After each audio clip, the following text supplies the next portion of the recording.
ইরানের এআই ও লেজার অস্ত্র উদ্ভাবনের খবরে পশ্চিমাদের কলিজায় কাঁপন।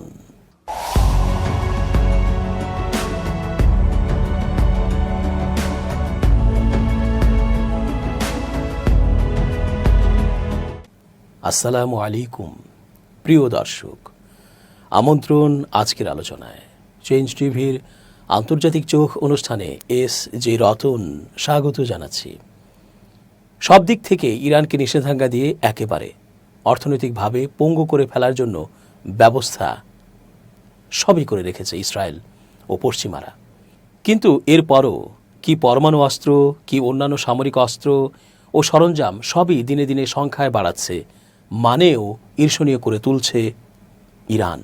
এবার পশ্চিমাদের জন্য ভয়ঙ্কর এক খবর সামনে এলো। এআই প্রযুক্তির মাধ্যমে এআই অস্ত্রগুলো নিখুঁতভাবে শত্রুদের বা স্থাপনায় আঘাত এনে চুরমার করে দিতে পারবে, আবার লেজার অস্ত্রের মাধ্যমে ছিন্ন ভিন্ন করে ফেলতেও সক্ষম হবে শত্রুর সামরিক স্থাপনা ও গোলা বারুদ। এই খবর জেনে রীতিমতো কলজে শুকিয়ে কাঠ হয়ে গেছে পশ্চিমাদের। কাঁপন ধরে যাওয়া কলিজায় তারা শুনছে জেনারেল কিউমার্স হেইদারির ঘোষণা ও বর্ণনা। ইরানের নিজস্বভাবে তৈরি অতি গোপনীয় অস্ত্রের তথ্য সামনে এনেছেন দেশটির সেনাবাহিনীর পদাতিক বিভাগের কমান্ডার ব্রিগেডিয়ার জেনারেল কিউমার্স হেইদারি। এই অস্ত্রগুলোর কৃত্রিম বুদ্ধিমত্তা অর্থাৎ এআই সক্ষমতা রয়েছে। তিনি বলেছেন, শত্রুপক্ষের যে কোনো হুমকি দৃঢ়তার সঙ্গে মোকাবেলা করার জন্য প্রস্তুত রয়েছে তেহরান। গেল শনিবার 19 এপ্রিল ব্রিগেডিয়ার জেনারেল হেইদারি বলেন, আমাদের কাছে অতি অত্যাধুনিক অস্ত্র রয়েছে, সেগুলোর কয়েকটি গোপনীয়, এমনকি অতি গোপনীয়। এগুলো এতটাই অত্যাধুনিক যে এতে কৃত্রিম বুদ্ধিমত্তা ব্যবহার করা হয়েছে। যদিও এগুলোকে এখনও প্রচলিত অস্ত্র হিসেবে শ্রেণীবদ্ধ করা হয়েছে, তবে সেগুলোর সক্ষমতা অসাধারণ। ইরানের আল আলম সম্প্রচার মাধ্যমকে দেয়া এক সাক্ষাৎকারে এ কথাগুলো বলেন সামরিক বাহিনীর এই ব্রিগেডিয়ার জেনারেল। তার ভাষ্যমতে কৌশলগত কারণে এই অস্ত্রগুলো এখনও প্রকাশ্যে আনা হয়নি, তবে সেগুলো ব্যবহার উপযোগী অবস্থায় রয়েছে। 1980 থেকে 1988 সাল পর্যন্ত ইরাকের সঙ্গে যুদ্ধের পর ইরানের পদাতিক বাহিনীতে উল্লেখযোগ্য পরিবর্তন এসেছে বলে উল্লেখ করেন কিউমার্স। তিনি বলেন, আজ আমাদের পদাতিক বাহিনীর দ্রুত এক স্থান থেকে অন্য স্থানে যাওয়ার সক্ষমতা, উচ্চ দক্ষতা, হামলা চালানোর পূর্ণ সক্ষমতা এবং দ্রুত আক্রমণের সক্ষমতা রয়েছে। সম্প্রতি ইরানের সামরিক বাহিনীর শক্তি ও প্রস্তুতির জন্য প্রশংসা করেন দেশটির প্রেসিডেন্ট মাসুদ পেজেশকিয়ান। তিনি বলেন, অন্য দেশের জন্য ইরানের সামরিক বাহিনী একটি মডেল হিসেবে কাজ করছে। সেনা সদস্য এবং নিরাপত্তা বাহিনীর সদস্যদের জন্য পশ্চিম এশিয়া অঞ্চলে অপ্রতিরোধ্য একটি শক্তি হয়ে উঠেছে ইরান। গাজায় ইসরায়েলি বাহিনীর সহিংসতা শুরুর মধ্য দিয়ে মধ্যপ্রাচ্য অঞ্চলে নতুন করে সংকট দেখা দিয়েছে। ফিলিস্তিনিদের প্রতি সমর্থন জানিয়ে ইসরায়েলের সঙ্গে সংঘাতে জড়িয়েছে তেহরানপন্থী বিভিন্ন সশস্ত্র গোষ্ঠী।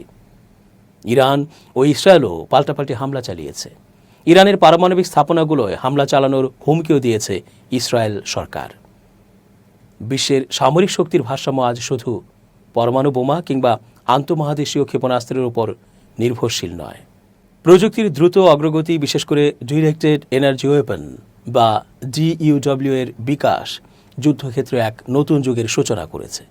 এই প্রযুক্তির অন্যতম আবিষ্কার হলো লেজার অস্ত্র, যা শব্দের চেয়ে দ্রুতগামী আলোর মাধ্যমে নির্দিষ্ট লক্ষ্যে আঘাত হানতে পারে।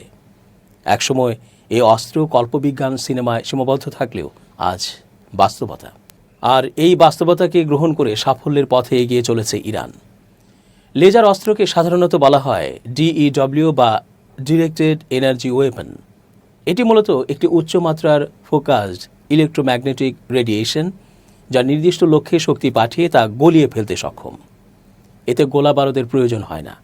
উচ্চ ক্ষমতা সম্পন্ন আলো নির্গত করে এ ধরনের অস্ত্র একটি নির্দিষ্ট বিন্দুতে প্রচণ্ড তাপ সৃষ্টি করে, যার ফলে ধাতব বস্তু, ড্রোন, সেন্সর, রাডার সহজেই ধ্বংস হয়ে যেতে পারে। এই অস্ত্র ব্যবহারে অত্যাধুনিক sensor, AI guided tracking, solid test, fibre laser প্রযুক্তি, বিম কম্বাইনিং সিস্টেম ও অটোমেটেড ফায়ার কন্ট্রোল সিস্টেমের প্রয়োজন পড়ে। লেজার অস্ত্রের সবচেয়ে বড় সুবিধা হলো অত্যন্ত দ্রুত গতিতে আঘাত করা যায়। গোলা বারুদের খরচ লাগে না এবং পুরোপুরি নীরব, অর্থাৎ সাইলেন্ট অপারেশন। ইরানের লেজার প্রযুক্তি নিয়ে কাজ শুরু হয় 1970-এর দশকে। দেশটির পারমাণবিক শক্তি সংস্থার তত্ত্বাবধানে লেজার গবেষণা কেন্দ্র স্থাপন করে এই কর্মসূচির সূচনা হয়।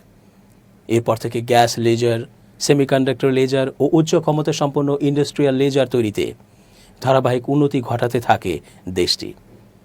2017 সালে আন্তর্জাতিক প্রদর্শনীতে অংশগ্রহণ এবং 2020 সালে 10 কিলোওয়াট ক্ষমতা সম্পন্ন লেজারের সফল পরীক্ষার মাধ্যমে ইরান বিশ্বের শীর্ষ 5টি লেজার প্রযুক্তি সমৃদ্ধ দেশের কাতারে চলে আসে। এরপর 2022 সালে তারা পরীক্ষামূলকভাবে বিনা নামের লেজার নিয়ন্ত্রিত ক্ষেপণাস্ত্র পরীক্ষা করে। ইরান কেবল প্রতিরক্ষা নয়, লেজার প্রযুক্তিতে আধুনিক ক্ষেপণাস্ত্র ব্যবস্থার সঙ্গে যুক্ত করেও সামরিক সিস্টেম শক্তিশালী করছে। ইরানের অন্যতম লেজার প্রতিরক্ষা সিস্টেম হল সাইলেন্ট হান্টার। চীনের পলি টেকনোলজিস কোম্পানির সঙ্গে যৌথভাবে তৈরি এই সিস্টেমের ক্ষমতা 20 থেকে 30 কিলোওয়াট এবং এটি 2 থেকে 4 কিলোমিটার রেঞ্জে কার্যকর। ছোট ড্রোন, এফপিভি ড্রোন ও সার্ভিলেন্স ইউএভির বিরুদ্ধে এটি খুবই কার্যকর। এটি এইএসএ রাডার ও অপটিক্যাল ট্র্যাকিং সেন্সরের মাধ্যমে টার্গেট শনাক্ত করে এবং নিঃশব্দে ধ্বংস করে দেয়। অন্যদিকে সুরুজ হচ্ছে ইরানের নিজস্বভাবে তৈরি বিমান প্রতিরক্ষা লেজার সিস্টেম। চলতি বছরের জানুয়ারিতে এটি প্রথমবারের মতো বৃহৎ সামরিক মহড়ায় ব্যবহার করা হয়।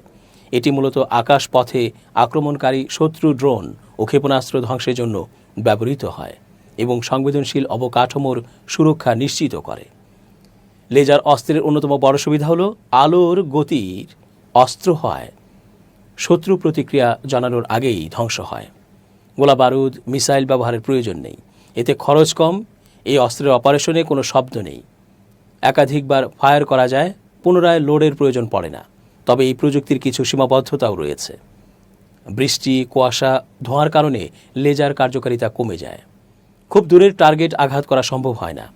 এটি পরিচালনায় অত্যন্ত শক্তিশালী পাওয়ার সাপ্লাই লাগে। ইরানের এই অগ্রগতি কেবল প্রযুক্তিগত নয়, কৌশলগত দিক থেকেও তাৎপর্যপূর্ণ। যুক্তরাষ্ট্র, ইসরায়েল ও উপসাগরীয় অঞ্চলের শত্রুপক্ষগুলোর বিরুদ্ধে প্রতিরোধ গড়ে তোলার ক্ষেত্রে লেজার প্রযুক্তি ইরানের জন্য এক বড় হাতিয়ার হয়ে উঠেছে। ড্রোন ওয়ারফেয়ারে, বিশেষ করে যখন যুক্তরাষ্ট্র বা ইসরায়েল স্বল্প খরচে ছোট ড্রোন ব্যবহার করে টার্গেট করে থাকে, তখন ইরানের লেজার প্রতিরক্ষা ব্যবস্থা সেই আক্রমণ রুখে দিতে সক্ষম। এতে যুদ্ধ ব্যয় কমে, পাল্টা আঘাত সম্ভব হয় এবং সর্বোপরি আত্মরক্ষার একটি কার্যকর ও সাশ্রয়ী উপায় পাওয়া যায়। অনেক দেশের উপর দীর্ঘদিনের নিষেধাজ্ঞা ও কূটনৈতিক চাপ থাকা সত্ত্বেও ইরানের লেজার প্রযুক্তিতে উল্লেখযোগ্য অগ্রগতি হয়েছে। চীন, দক্ষিণ কোরিয়া বা রাশিয়ার মতো দেশগুলোর সঙ্গে প্রযুক্তিগত সহায়তা বিনিময়ের মাধ্যমে ইরান নিজস্ব সক্ষমতা বাড়াচ্ছে। ইরান এখন শুধু একটি আঞ্চলিক শক্তি নয়, বরং প্রযুক্তি নির্ভর প্রতিরক্ষা খাতে এক উদীয়মান আন্তর্জাতিক শক্তি হিসেবে আবির্ভূত হচ্ছে। এর উদাহরণ হলো তাদের অংশগ্রহণে আন্তর্জাতিক প্রদর্শনী, গবেষণা কার্যক্রম ও বাস্তব যুদ্ধে প্রযুক্তির সফল প্রয়োগ হচ্ছে। লেজার প্রযুক্তি শুধু সামরিক ব্যবস্থার জন্য নয়, চিকিৎসা, শিল্প, জ্বালানি ও পরিবেশ সুরক্ষার দিক থেকেও গুরুত্বপূর্ণ। ইরান এই বিষয়গুলোতেও গবেষণা জোরদার করেছে। ভবিষ্যতে ইরান চাইছে লেজার প্রযুক্তিকে সিভিল ও ডুয়াল ইউজ অ্যাপ্লিকেশনে ব্যবহার করে বৈশ্বিকভাবে নিজের অবস্থান আরও শক্তিশালী করতে। বিশ্লেষকরা বলছেন, ইরানের লেজার অস্ত্র ব্যবস্থার উন্নয়ন যুদ্ধক্ষেত্রে এক নীরব বিপ্লব ঘটিয়ে দেবে। এটি শুধু ইরানকেই নয়, গোটা বিশ্বের প্রতিরক্ষা সমীকরণে এক নতুন মাত্রা যোগ করেছে। সামরিক প্রযুক্তির এই অস্ত্র সামনে যুদ্ধ ও প্রতিরক্ষা ব্যবস্থার ভবিষ্যৎ রূপরেখা পাল্টে দিচ্ছে।